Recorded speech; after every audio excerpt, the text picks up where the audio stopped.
VPR Radio.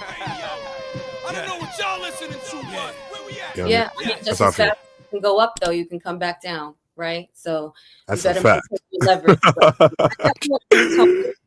To our screen and welcome him in. Hi, Tony. Good morning. Hi, everybody. Good morning, Tony. Good morning, DJ FMI. Yes. How you doing? I'm good, sir. How are you? I can't complain. It's a beautiful Thursday morning here. I have the shades, but it's a sunny day. But it was a long night. I had a private event. I had to DJ for a few doctors and nurses. Yeah, I saw. They enjoyed themselves. Yeah. So, but we're here on VPR, and I'm loving your energy so far. And thank you for asking, man. I had an interesting 2 days shoveling snow. We had a foot of snow. So after 20 years of Florida, I had to go and Google what snow was. Yeah. Well, we haven't gotten too much here in New York. I'm happy about that. I know. It is freezing though, for sure. Whatever snow came is all ice, unfortunately. But Tony, I just really want to dive right in because you have such a lengthy and illustrious career that is ongoing. And things have changed, just in the world and technology. So the industry is not obviously what it was, right? And even how we were discussing breaking records and how people's rise to fame is completely different. But I really want to dive into the early beginnings of your journey in music and then kind of gear up to where you are here today. So going back to when I was working with Beethoven and Mozart. Yeah. Don't do that, Tony. Don't do that, Tony. Or David Bowie, whoever you. Yeah, wherever you feel comfortable starting, man. So do you want me to start with where I started? Well, I started in 1974. So in August last year, it was my 50-year anniversary. I started selling records out of the back of a van for £25 a week. But it was folk and jazz. And back then, I was buying Pink Floyd and Led Zeppelin records. I knew nothing about folk and jazz. But I got to learn, I got to learn things like Miles Davis and Love Supreme was one of the greatest jazz albums of all time. I had no clue, until it was all in front of me and I saw what people were buying. And then kind of I elevated. I moved to a label, ABC Records. They were starting Anchor in the UK. And they started a van sales team. So I went on there and I was just, again, selling to stores. But do I have to explain what a record store is now? It's like I say to people, like, when you had to go, you had to actually get off your chair and turn a record over. There was no such thing as remotes, So you did what? But so I did that. But I wasn't working with the artists. I was just selling records into major stores. It was Virgin Records, it was HMV, a lot of chain stores, and a lot of indie dealers, which was basically where I got my record collection. Because all the people who worked in record stores back in the day, guys, they were all music fans, So they knew everything about everything. So it was a great education. And then I started my first promotion job in like 1978, working for Iron Records, which was kind of wild because I was working with people whose records I'd bought as a kid. That doesn't happen to a kid from Manchester, I was, all of a sudden, I'd been buying Traffic albums and then I was working with Steve Winwood, And that really got me into reggae, because, Bob Marley was amazing and humongous, but he crossed over into pop, because the great thing about Chris Blackwell was he didn't treat him like a reggae artist. He promoted him like a rock artist. So he expanded. When you listen to Marley, his music never dates. You could put a Bob Marley record on today. He's been dead longer than he's been alive, but his legacy, we did a band called the Black Uhuru kind of after it, and they were kind of vying for his throne, but that was never going to happen. Certain people like my dad made me listen to them growing up. We listened to a lot about Marley and Black Uhuru. That's funny that you said that. I'm like, wow. Go ahead, Tony. Wow. Yeah. Thank you. But I think the thing is, it's like some people like they look at somebody like Marley and he's got these huge dreads and stuff, but some people kind of are very kind of, I don't like reggae, But if you listen to Marley, it's pop music.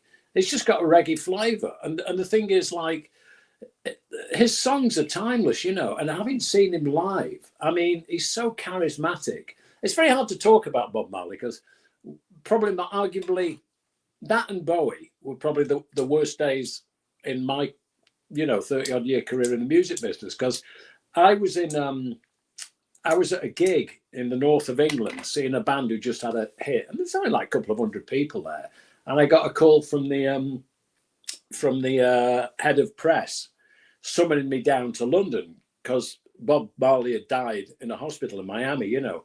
And the head of promotion at the time, I was the regional guy, the head of promotion had just gone on vacation. So I had a car pick me up at like 11 o'clock at night and drive me to London. And I had to, you know, it was so emotional, you know, sitting in the car in tears, driving down, knowing what I had to do. And then, you know, I had to arrange all the obituaries for all the radio and TV in the UK.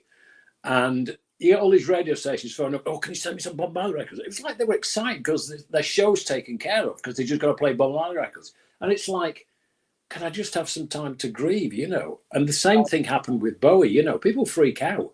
And it's like, people ask me if I met Bob Marley. And I said, I kind of say, kinda. I say, what do you mean? I said, well, you know, I was at a gig in Stafford, which is in the middle of the UK. And a guy from Island Records, I just started at Ireland, he introduced me to him. Bob's got this beaming smile, you know, and he loves football. He was playing football in the car park and they wouldn't sound check until the deciding goal, you know. So when that came, Bob started to move in and the guy introduced me and said, oh, Bob, this is Tony. He's going to be taking over the Northwest. And Bob's kind of this big beaming smile and leans across and says, Jah Rasta, the Almighty One, Jah will provide. So I kind of met Bob Marley. That's so fire. So yeah, so those were the thing is, I kind of, you know,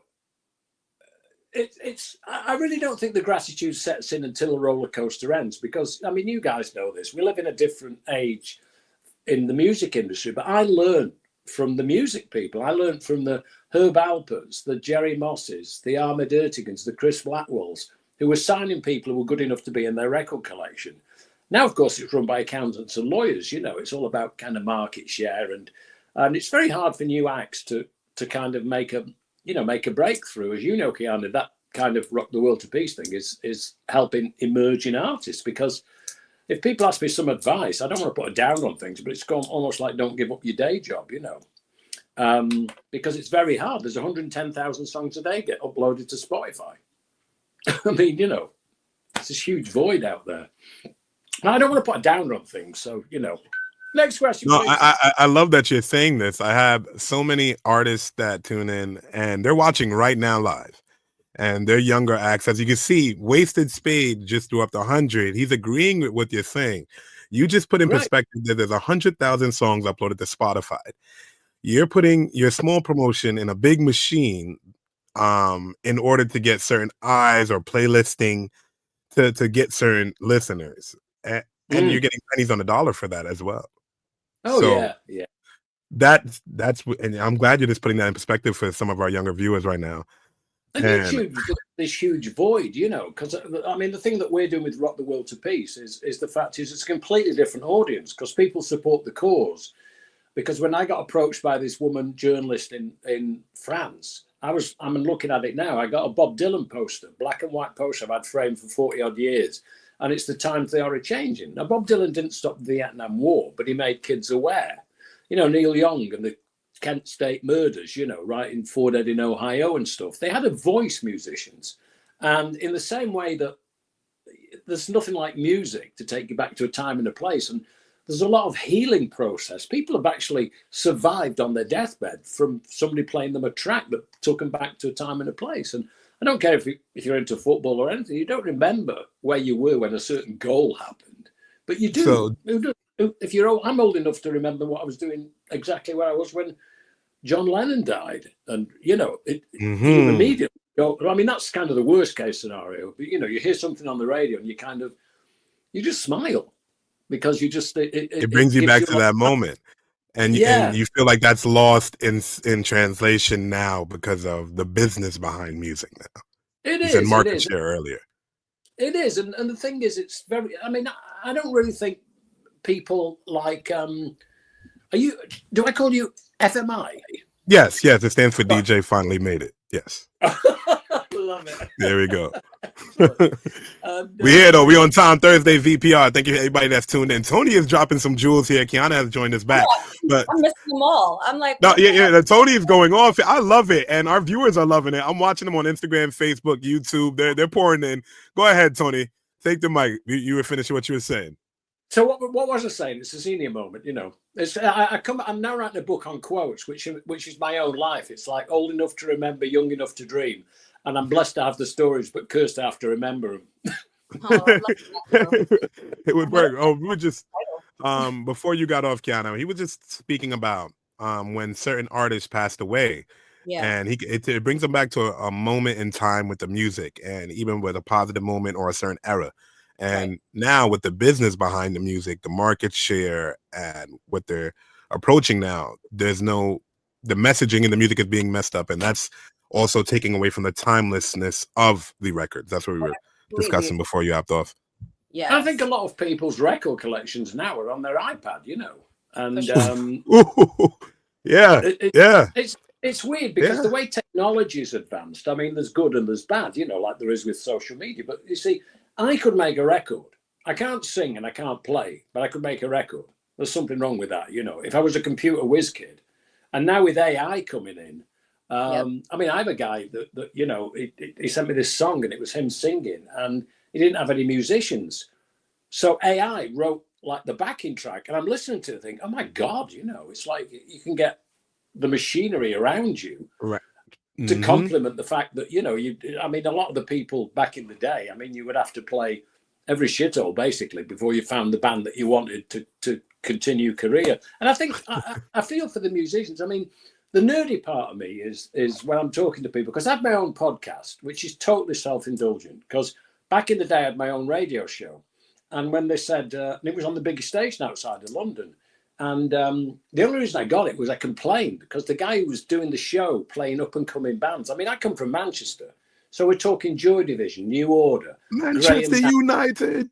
Yeah, absolutely. Well, we don't talk about that actually. That's a no-go area right now, but it might get better. Right. But you know, the thing is that the amount of kind of access all areas pass I had to music, you know, was you know, a great way to grow up. I mean, getting a job in the music industry was almost like a bonus, because it wasn't like I wasn't ambitious, but I didn't know what I wanted to do career-wise. But I needed a job to buy records and go to gigs, you know. So I landed a job, which was a lousy job. And then I found this job advertised in the local paper by accident. But I kind of I made it my own, because my favorite part of the music industry, FMI, was like artist development. And that's why I'm doing this thing now with emerging talent. Because the thing is, people forget. I mean, I got U2 their first national radio session, their first national TV outside of Ireland.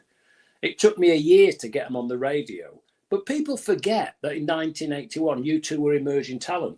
We would not be talking about them if they were out there today. Because one, they wouldn't have got a record deal. They got turned down by pretty much everybody. And then all of a sudden, it's easy to talk about them now. Like they're like Pepsi Cola, like a global brand, you know. But they played every shithole up and down the country, in England and the US, back and forth and back and forth. It's called paying your dues, you know. And I admire artists like that. That's how it happened. I mean, obviously, I come from that rock arena, so to speak. So that's how Led Zeppelin did it. You know, actually, no, that's not true. They kind of started via the Yardbirds, so people had heard of them. So Jimmy Page wasn't unknown. But, you know, I like the fact that, you know, I mean, I remember when I was taking them around to get them in every little radio station to have an interview go out at like midnight on a Tuesday, you know, to a small audience. But what I was saying before was like when I did my radio show, they want to get me a producer. I said, I don't need a producer. I can play all these records at home. I don't need a radio show to do it. So it sounds kind of arrogant, but I'll do it my way, you know. And like when I first moved to America, I wrote a book. But I wrote a book to shut everybody up, because they kept telling me you should write a book, you should write a book. So I did write a book. I wrote a book in 3 months, and I was just writing about myself, you know. But I enjoy the writing side of things when I'm writing things that I'm passionate about. So I suppose in a way I'm saying I'm passionate about myself, which is kind of weird. But my podcast is called Moments That Rock, which was the title of my second book. And it is what it says on the packet. And I love things where everybody benefits. The host, the audience, and the interviewee on the other side type thing, you know. So when I hear people's stories, I mean, I interviewed a guy like, I'd read up on him, and his name was Kevin Armstrong. And my first question was, Kevin, we're not talking about playing tambourine with a lesser mortal. You played lead guitar with David Bowie at Live Aid. It was like, oh my God, you know. So to hear those stories, and I'm not starstruck, but to hear stories from somebody who was there and did it, you know, and I just spoke to a guy just an hour ago before getting on with you guys who was a VJ, one of the first ones at MTV, and he flew with Phil Collins from Wembley Stadium to Philadelphia for the connection with the US with Live Aid. You know, it's great hearing their stories. And I do honestly feel, I mean, I'm 72 this year, you know, I'm kind of like, you know, I'm not a kid anymore, but I do honestly feel that I'm on a mission to help keep the legacy alive of some of the greatest artists that ever lived. I love Bob that. Marley and David Bowie will never be replaced. And it's not me being biased in any way. They're unique performers. They brought so much into not just me, into a lot of people's lives. And I mean, for instance, Bowie, like, saw the internet coming before anybody at a record company. So when Napster came in, like, same with the BBC in the UK, but when the pirates were there, close them down. Not thinking that, you know, I mean, that's where I learned my music, from pirate radio. That's where I heard Tyrannosaurus Rex and, you know, all the up and coming bands, the Pink Floyd and stuff and things like that. But like now it's kind of like a completely different model. And it's hard to talk about it because you don't want to look there like, oh, what it was like in my day, you know. But I use that as kind of not so much a business model, but a cultural model. Because a lot of the artists, you know, the relationships with the label and the management, because, you know, having artist development is where you build a band in the best possible way. And that's what gives you like longevity, you know. I mean, we live in an age of instant success. I work with Simon Fast Cowell. food music, I would like to call it, Tony. Fast food music. Yeah. Go ahead. Well, if you look at like, I worked with Simon Cowell for 6 or 7 years. I mean, it doesn't matter. I mean, Simon's, you know, VPR. You heard Simon Cowell. Yeah. It doesn't matter. Cowell, that's dope. You know what I mean? Yeah, go ahead. It doesn't matter. I need these stories here on VPR. Go ahead, Tony. Go ahead, you know, please. They're loving you. In his own book, he says, like, if you ask me, do I want to be the 5-star Michelin chef or the McDonald's guy, I'll be the McDonald's guy any day. So basically, he's been incredibly successful doing it, and good luck to him. But the thing is, Simon signs bands that he can market, right? Yeah. You look at two artists like Adele and Ed Sheeran, right? And even Taylor Swift now, maybe. I doubt he would have signed any of those acts. I agree. Because with Adele, she was a sassy, I don't mean to be rude, but slightly overweight girl, smoked a lot, swore. Yeah. You need to lose some weight, stop smoking, don't swear, so that they can market and promote. The molding, Agreed. You know, and Ed Sheeran. Ed Sheeran's the guy next door. Very much but so. A lot of people, and they sell more records than anybody else. But, well, apart from Taylor Swift. Yeah, I was about to say her next. I was about to say Taylor's a whole other animal in her own. No, but I agree, because when you're talking from a marketability standpoint, right, they don't meet the idealism that a lot of the industry goes to now. And I want to go back to what you were saying, because I completely agree. And we're generationally different, right? But even in the start of hip hop, right, like the guerrilla type marketing, being in the streets, doing events where everybody was coming together. And shout out to Shampoo, who still does that, you know, with YMBS and with Def Jam, because that really is the core of how, you know, things came together when you can connect with your audience. And I think we saw even in the video what happens when an artist doesn't have the right development, right? Doesn't learn how to work with producers properly. So when someone says you can't smoke here, you think you've hit a certain level of stardom. Talk about it, Kiana. The hell you want, right? That artist development really teaches you the fundamentals of the business behind it. And it doesn't mean that every creative, every artist is going to, you know, completely understand that business model, but understanding professionalism as a baseline is so imperative. And like we were talking about before Tony came in, making and building and fostering the relationships that you have. It's so important. I really want to fast forward, because I love what you're doing with Rock the World to Peace. We all have, you know, immersed ourselves with independent artists and kind of keeping that alive. So I would really love to delve into that and how that was born and what you are looking to create with that in your team. Well, basically, like I said, I got approached by I knew the lady beforehand, but it was her idea. I mean, she's written about all this stuff over the past, and I mean, I'm sitting here like with 4 grandkids and a couple of kids, and I don't, I'm not living in the world that I grew up in. I mean, the first day on this, it was, almost like first day back at school, and there was a school shooting. There's so much kind of hatred and ill feeling out there, and music is like a kind of great ambassador of love and peace and everything that's not got anything to do with that. So I think the thing is that, and the reaction we've had is great. And I think the thing is that, media jumping on it and spreading the word, if you like. And it's great for the musicians because they do get a voice to be able to have their music reach outside of the norm, which is just, well, it has to go on Spotify, it has to go on Pandora, it has to go on YouTube and stuff. And I think, my role is the music side of things. And what I love about it is I'm left alone to kind of reach out to my database of people. And I'm reaching out to people I'm also bringing people in from like my own podcast. Because like I say, I interview people. I don't interview them, but I talk to them and I have them to share stories. Well, if I enjoy the stories, then why wouldn't the audience enjoy the stories, And I feel that like, I don't like using the word education. It's like a little patronizing, but the thing is, a lot of people don't know which way to turn. But when you hear musicians talk, I mean, I interviewed Nasher from Frankie Goes to Hollywood. And he talks about, Tony, he said, I was a pop star. I mean, I worked with him in 1984. I haven't seen him or spoken to him for 40 years. So pardon my language, but it comes on like this. It's like, fucking hell, Tom, how you doing, mate? It's like we were in the pub last night, And he said to me, like, I was a pop star for 3 years. He works in a funeral parlor and he reads eulogies and he absolutely loves it. And I totally admire him for that. But what he's doing is he's making his own music. So for him to come on with a name, so I'm interviewing a lot of people and bringing them on board onto Rock the World to Peace who were in bands like Simple Minds for 20 years and not in Simple Minds for 20 years, but they're late 60s, early 70s making their own records. So to have a vehicle like this, and like I said to you before, I mean, record companies, I don't really feel record companies sign people unless they have to. Because one, they don't have any money. I mean, you two were into Ireland for £250,000 in tour support. You would never get that opportunity now. They'd have been dropped after 2 singles if they got a second single.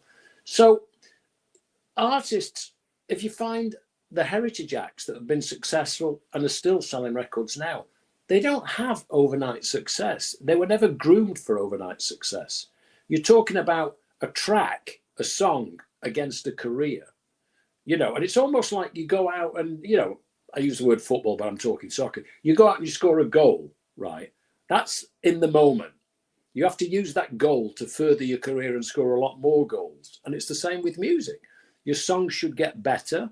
And then all of a sudden that killer track comes out that everybody, I mean, I remember Adele, it's like she did normal things. She had a baby, so she had some time off to be a mother. And she came back with Hello. And I heard it on the radio. It was like, oh my God, it's like, it's not like a comeback. It's like, okay, I've done the mother bit. I've got a bit of time now. I'll make an album. And the funny thing is, it's like, I always say this about artists, and you look at Bob Dylan, Blood on the Tracks, and Adele around that period as well. They have to have like a breakup in relationships to make a great record. So if somebody's happily married, they're going to make a lousy record.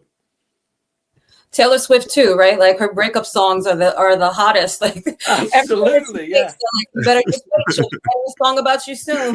You guys are pushing the narrative. But the thing is, you've almost taken the exception to the rule, because if you look at Taylor Swift, I mean, she's bigger than anybody's been, and my wife adores her. She's only a couple of years younger than me, my wife, but she plays her music. She loves her to pieces. When we went to New York for Christmas, I had 6 hours of Taylor Swift in the car with some crap traffic. But it was kind of like better than looking. That's American Sweetheart. Yeah, but exactly. But the thing is, at the end of the tour, she gave her staff like $100,000 bonus.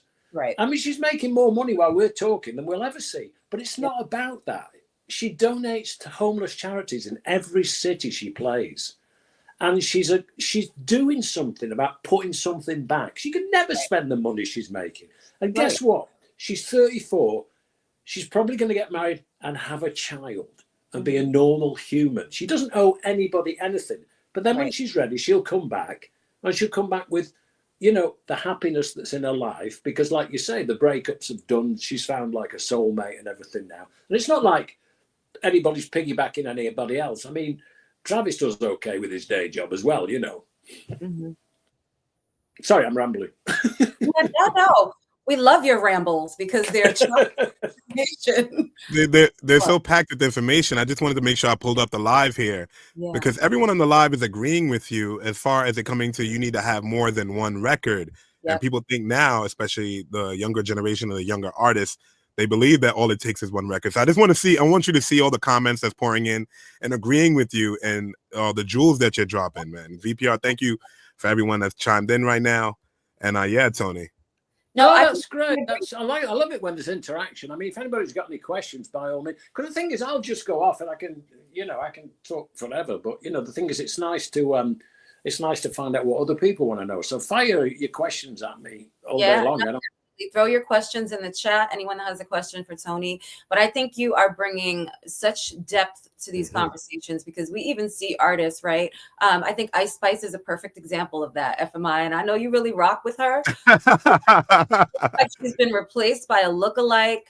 Her sound, her first song, her second and third song all kind of sounded like that first hit, right?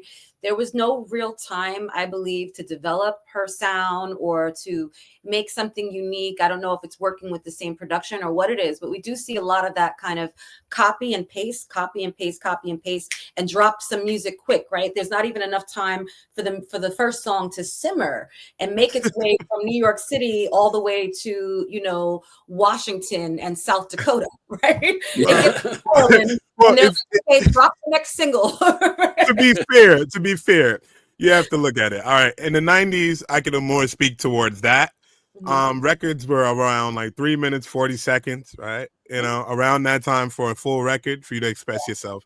If your listener base is only taking in 10 to 20 seconds of that, whether it be TikTok or Spotify or, you know what I'm saying? And they only know the hook. Yes. They're not going to stick around for a project, Tony.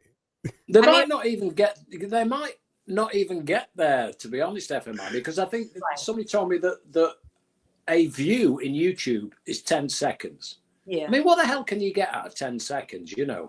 And it's funny because as we've just launched our Rock the World site, you know, we get some of the analytics and things. Is like, you know, they're listening to like 3 minutes of a track where we're inviting people to do 10 minutes, but we can't force them to listen to 10 minutes. So if people deliver just one song, we'll still use it. But it's people's attention span, you know, that everything is a click away from everything else nowadays. Absolutely. Yeah. It's the same in I mean, when I was, you know, the thing is like back in my day of promoting records, you know, you would go to the head of music and you would play the records and you couldn't, you know, I don't believe in that. We'll give it a few listens and you'll get it. Because when radio's got in cars, you just a push button away from another station. So when I used to, you talked about Manchester United, my show was 6 o'clock on a Saturday. So it was straight after the Man United game. So I would play like, you know, I wouldn't play 3 tracks on the trot that nobody had heard of. I'd just put something in. My music was more indie kind of, you know, that type of stuff, you know, with, so I would play like a kind of established, successful act. Yeah, so it's a little bit easier transition into the new music that you're breaking. Yeah. So you bring a couple of new bands in, but you put something like New Order and REM in there because you play 3 tracks that no one's heard. There's a good chance they'll leave. They're going to tune off and switch that radio. Yeah, yeah. And I think you learn those things from just generally like the way things are. I mean, nowadays, it's really hard, I think, to get your head around it. Because... And Tony, I apologize to cut you off. We have our first question here from Jaybird. Yep. So now she's asking, should artists record songs beforehand or drop it as they go? So should they record as they go, like making records, or should they record a body of work and then move on? And drop each single? Well, I think consistency is a good thing. So dropping it as like, because I mean, you can make, I mean, the cost of making records, let's face it, is cheaper, because back in the day, you were talking about $250 an hour for a studio, a tape operator, an engineer, a producer. And that's what record companies gave artists advances for, because then they spend the rest of their life paying it back. But the big acts that they break pays for the tax losses for the others that they have to drop. And I think the thing is, for instance, if you're passionate about your writing, you have to kind of test the market by putting it out there. And the thing is, artist development now, one thing I didn't mention, comes from the artists, because, I remember working with U2, and Paul McGuinness managed U2, and he did an amazing job right from the day one, and then he retired about 6 or 7 years ago, but there's nothing left to do with U2 now. They just send the records out and that's it. Right. But he also managed two other artists, PJ Harvey and who was the other one? PJ Harvey and the Pretenders. Your memory is immaculate. Anyway, your memory is immaculate. Yeah, but anyway, he wasn't able to do as well with the other two because his day job was U2. So if you take your eye off a ball that big, then really you're not helping anybody. So he politely kind of moved away from it. But I think the thing is that, if I was an artist, which I'm not, I would put something out there and I would be my own PR department. I would share it with other people on their social media sites, because if you've got a good solid fan base of friends who will share what you're putting out, then you're reaching another audience. And then you have to go back to the drawing board and review how it's gone. But the thing is, say you've got like 3 songs that you think are, for want of a better word, singles, and you put one out and you see how it goes, and it might be a bit slow. As long as the second one's moving you up the ladder, even if you've got like 20 followers and then all of a sudden you have 35, at least you're moving in the right direction. But I think you have to be very patient, and you have to observe everything else that's going around. And all you've got to do a lot of the time is research now, I think, is YouTube and places like that, where you go and kind of look at stuff, or you try and read up about people. Or we never had Google back in the day, where you could just put a name for an artist and find out about them. Yeah.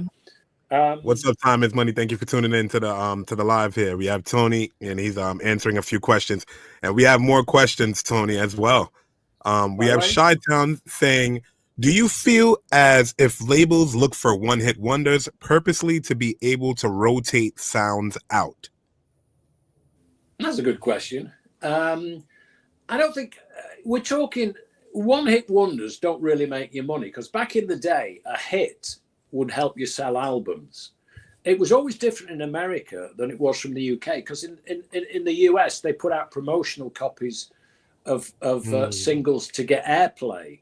And I remember when I started working with Matchbox 20, who obviously were unheard of in the UK, they put like 3 singles out in a year and sold 3 million albums, and none of them were released as singles. But that made them on the radio for the whole year. Right. Because the record goes out, and then all of a sudden, people like it, the audience like it, and this and that, because radio stations do their research. And then all of a sudden you release an album from a band that everyone's heard of because they've never been off the radio. And I think that's great. In the UK, singles used to come out, but you don't make any money off singles. But the single is the one thing that will get you airplay, because a lot of album tracks on any type of music were only ever played on specialist radio shows, whether they're hip hop, rap, soul, folk, jazz, independent music, whatever. So I think if you put a single out, one, you're not going to make any money of it. It'll give you some visibility, and it'll get you seen. It'll get you a lot of views on YouTube and stuff. I think the thing is, it's a promotional tool in a way, because I think back in my day, A&R people, they used to have scouts that would travel up and down the country looking at bands. I'd see him go to small venues in Manchester where I was living and seeing a band coming on stage at 11 o'clock on a Tuesday, and then have to get in the car and drive somewhere else and then go back to have like 12, 15 bands for the head of A&R to listen to, so that they could kind of try to condense it into like, let's hear a little bit more about these and that and everything. But I think the means to the end was the single, because the single got you airplay on the radio. I mean, I think, and I'm not being biased, at least I hope I'm not, but I think podcasts in many ways have replaced radio. because a lot of radio, daytime radio, is the type of stuff you expect to listen to in a supermarket while you're shopping. It's kind of background music. It doesn't make you sit. It's become that now, and it's the same background music on loop, right? It is. We're so used to choosing the content that we want to intake when we want to. Going back to being told what to hear, I don't think that the listeners want to do that anymore. No. Listen, back in the days, we used to make our own pause mixtapes, right? I used to make the tapes. You're waiting to hear your song on the radio so you can record it. Then you pause it, wait for the other song, unpause, and continue your own special mixtape. We have another question. This is going to be our final question from the chat. We talked about this a little bit when you were talking about that track someone presented to you with AI. But Kip Piles wants to know what you think about artists that incorporate AI for their content and catalog. I think AI it's funny actually, because I know a lot. They don't call me Technotone for nothing. I like everything that says click here, because everything else pretty much I'm useless at. So I'm not a techno guy in the slightest. But I think the thing is, I mean, like I said about David Bowie, I mean, the record industry wanted to ignore the internet because they knew what they were doing. It took them 40 years to realize there was never going to be anybody as big as the Beatles, and they went along with their kind of arrogant approach to things. And like when Napster came along, it was close them down, not thinking that something else would come along. And Steve Jobs came along and took it to the record industry with the idea of selling songs. They didn't want to know. They didn't want to know about selling songs, so they didn't make any money on that. But he was looking at a business model that would embrace an audience and grow with it. So he started iTunes, and the industry changed. Yep. So, sorry, Kiana, what was the question? What do you feel about the incorporation of AI into someone's music? Oh, yeah. So what's going on in Destructive Beats? Well, the thing is, I met a guy at this events thing I used to go when I was living in Florida like 6 months ago, and I learned a little bit about it. But one guy I know you know him actually, Keanu, it's John Landers. Oh, yeah. I was talking to him on the phone, and he went to my website and took my bio off it and put it into ChatGPT and sent me back them writing my bio. And it was like, oh my God. And when you're reading about yourself, and it's totally different, it was condensed. It got all the rambly bits out that I'd put in it. Right. And it was so precise, And I think the thing is, it will change. It'll change a lot of things. A lot of people will lose jobs, but there'll be a lot of things that like, for instance, this guy that we just uploaded to Rock the World to Peace, John Giles. He doesn't have musicians. He doesn't have a band, but he sings, and he sings well. So he must have put like an a cappella version into ChatGPT, and they wrote like a backing track, and it was like so powerful. It would have taken you forever to do it. So I think it's not one or the other. Mm-hmm. I think it's like, I think people will use it, but say for argument's sake, and I'm not a musician, but say, because back in the old days, I mean, people used to get up in the middle of the night and go down into the home studio and pick up a guitar or a piano and start writing the songs. And some of the best songs ever have been written like that. I'm sure Paul McCartney and Lennon wrote a lot of those. Absolutely. Just like because they had an idea in their head. It was impulsive and things. But I think in a way, in the same way like I was talking about my bio, what about this?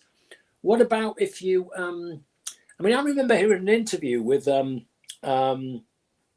Woody Woodmansey, who was the drummer in The Spiders from Mars. And he was talking about Bowie. And this was way back in the day. And all of a sudden they'd sit around and David would walk out the room. And he'd come back and he'd pick something up and he'd be banging a spoon against something and then recording it back. And he came back and played it. And they're all sitting there looking at him thinking, how the hell did he do that? So in the same kind of way, if you have, for want of like a rough mix of anything, whatever type of music is, like with my bio, send what you've got to ChatGPT and then maybe let them produce it, tweak it and remix it. Mm-hmm. That might be a way forward.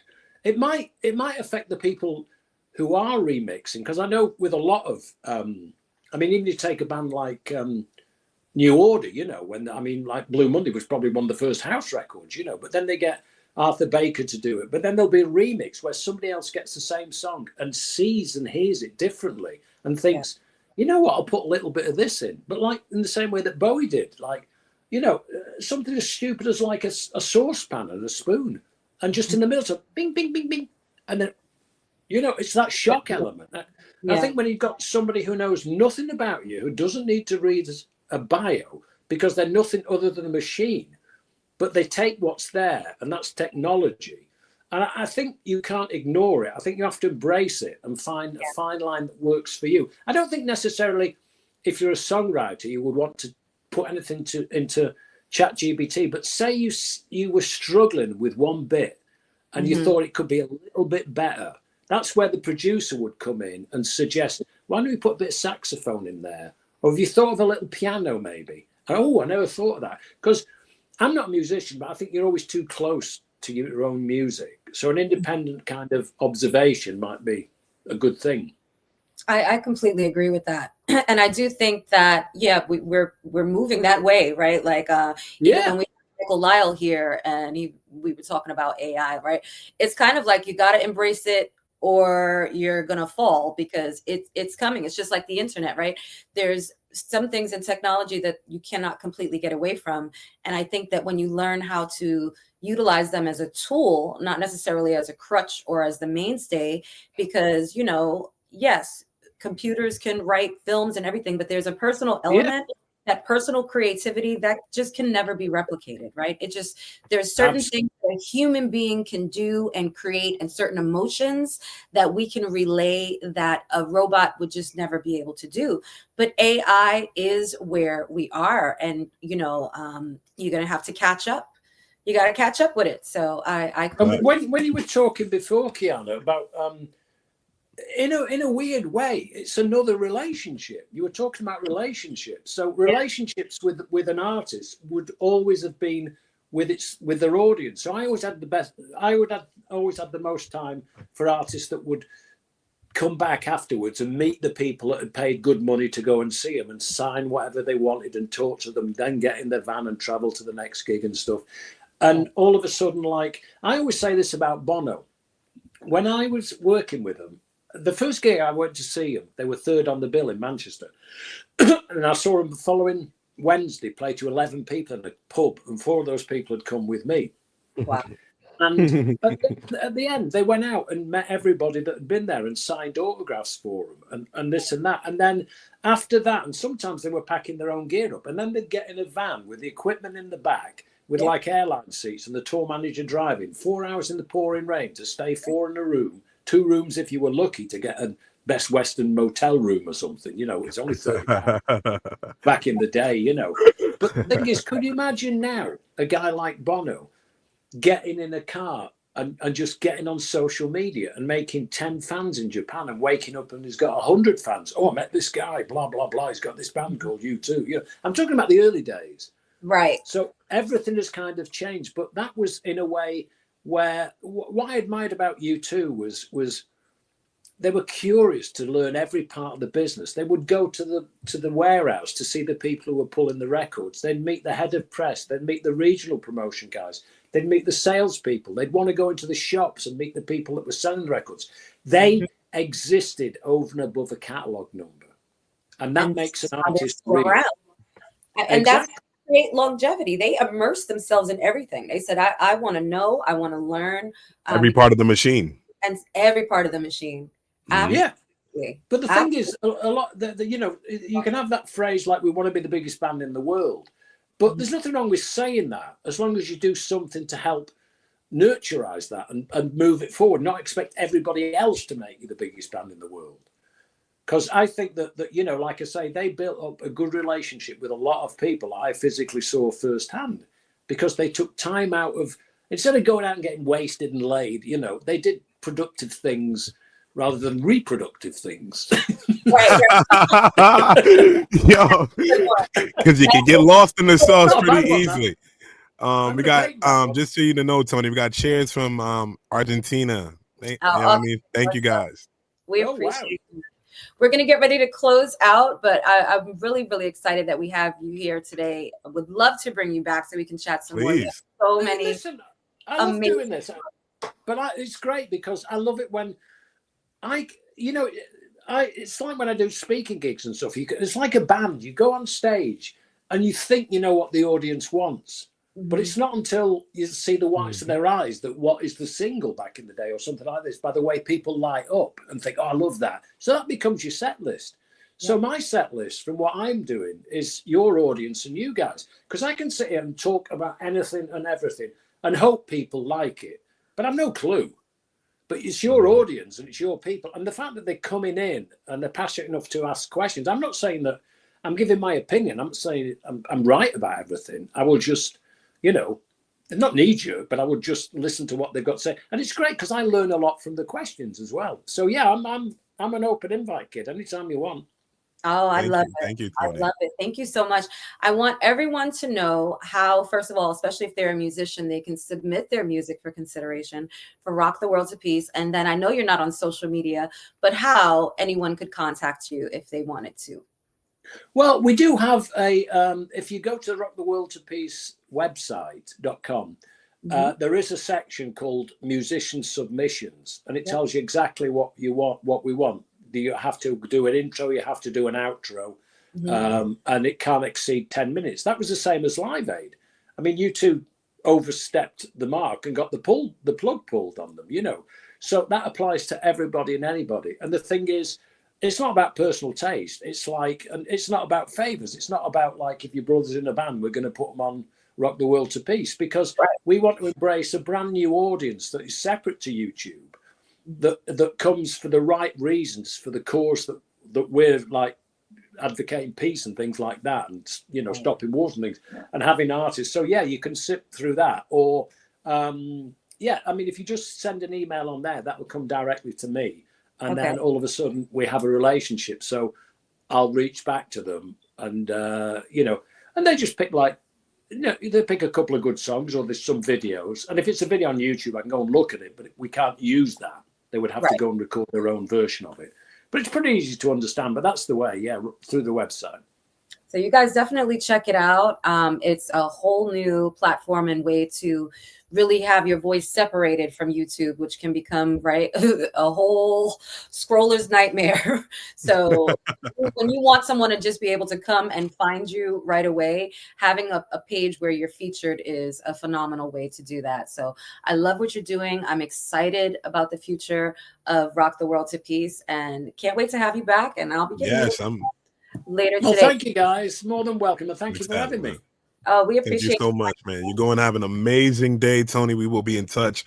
Shout out to the viewers. They are going to be reaching out to you because they were watching you and they said, I would love to speak with him. I would love to have him on another platform. So look out for that and continue doing your thing, Tony. You're doing amazing, man. And thank you for all the Thank you for the opportunity. I appreciate it and I enjoy him. Oh, we appreciate it. Have a great day, Tony. Talk to you soon. Okay, guys. Bye. Ciao. Later, man. Amazing. Another amazing guest. Hey, VPR. Some of y'all was telling me y'all was going to make some clips. Thank you for clipping some of the parts on the video. That's fire, because we're going to upload those to our YouTube shorts. You guys have been pouring in. We've been going live more, but y'all been showing hella love. Augustin, what's going on? It's good to see you, man. It's good to see you in the chat. Wasted Space, Schmacky, Instagram. All of y'all tune in. Every Thursday, we go live here with a brand new episode. And now y'all going to see it get bounced out to YouTube. So everybody that commented in there, y'all going to be on our YouTube. Go and watch y'all comments and share the video. Share the, share the live. It goes a long way. I'm DJ for mine, and I'm going to let Kiana close out. Listen, we really want to express our thanks and warm gratitude. You guys have been rocking with us. We're about to hit our 7th year partner. So we are going to keep going and keep growing. So we're going to pour into you and hope you continue to pour into us, and we'll continue to give you great content and leave you with positive vibes only. All right. So until next Thursday, we'll see you then, guys. Yada. I love it.